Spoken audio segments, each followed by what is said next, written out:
ఈ నెల 6న రవీంద్ర భారతిలో గద్దర్ ఫౌండేషన్ ఆధ్వర్యంలో గద్దరన్న 3వ వర్ధంతి స్మారక సభను నిర్వహించనున్నారు.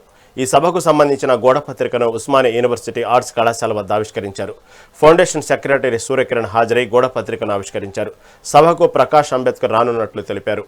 కవులు, కళాకారులు, విద్యార్థులు పెద్ద ఎత్తున తరలివచ్చి సభను విజయవంతం చేయాలని పిలుపునిచ్చారు.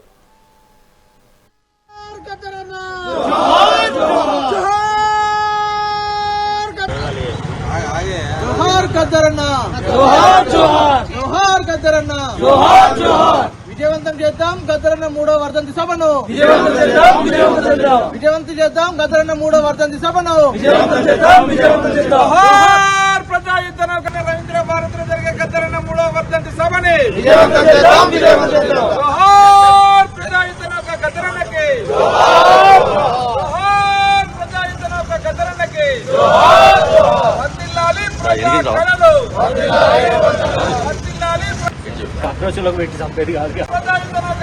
విద్యార్థులారా, మేధావులారా, ప్రజా సంఘాల నాయకులారా, కార్మిక రైతాంగ కర్షకులారా, మీరందరికీ కూడా మేము 6వ తేదీన సాయంత్రం 4 గంటల నుంచి 8 గంటల వరకు రవీంద్ర భారతిలో జరిగేటువంటి గద్దర్ సంస్మరణ సభకు వేలాదిగా తరలాలని చెప్పేసి మేము కోరుతా ఉన్నాం.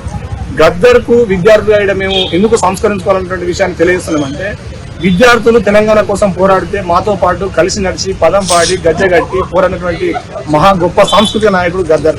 ఇక్కడ జరిగినటువంటి ఏ సమావేశంలో కానీ ఏ సభలో కానీ గద్దర్ లేదంటే అతిశయోక్తి కాదు. గద్దర్ అంటే తెలంగాణ, తెలంగాణ అంటే గద్దర్. ఈరోజు ఎంతో మంది చెప్పుకుంటున్నారు మాది చరిత్ర మాది చరిత్ర అని.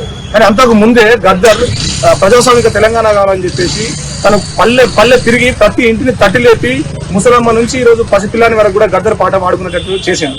ఇలా నాట్లేసే తల్లులు గద్దర్ పాట పాడుతున్నారు, కంపెనీలో పనిచేసే కార్మికులు గద్దర్ పాట పాడుతా ఉన్నారు, రోడ్లపై చిన్న చిన్న వ్యాపారాలు చేసుకున్నటువంటి కార్మికులు కూడా అందరూ కూడా గద్దర్ పాట పాడుతా ఉన్నారు. ఎందుకు కార్మికులు, కర్షకులు, అణగారిన కులాలు ప్రతి ఒక్కరు కూడా గద్దర్ అన్న పాట ఎందుకు పాడుకుంటున్నారు, గద్దర్ని ఎందుకు మాట్లాడుకుంటున్నారు అని చెప్పేసి ఆలోచిస్తే, ప్రతి ఒక్క పీడిత ప్రజల యొక్క సమస్యను, అణగారుల కులాల సమస్యను ప్రతి ఒక్కరిని కూడా విప్లవీకరించి ఆ సమస్యల పరిష్కారం కోసం తన జీవితం మొత్తం కృషి చేయడం జరిగింది. గద్దరన్న ప్రజా ఫ్రంట్ ఏర్పాటు చేసిండు, గద్దరన్న ఐక్యకరణ కమిటీ గారిని పనిచేసిండు.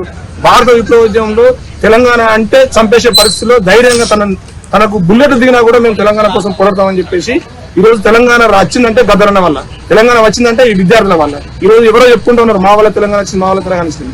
తెలంగాణ అంటే కేవలం గద్దర్, అదేవిధంగా ఉస్మానియా యూనివర్సిటీ విద్యార్థులు, అదేవిధంగా పీడిత ప్రజలందరూ.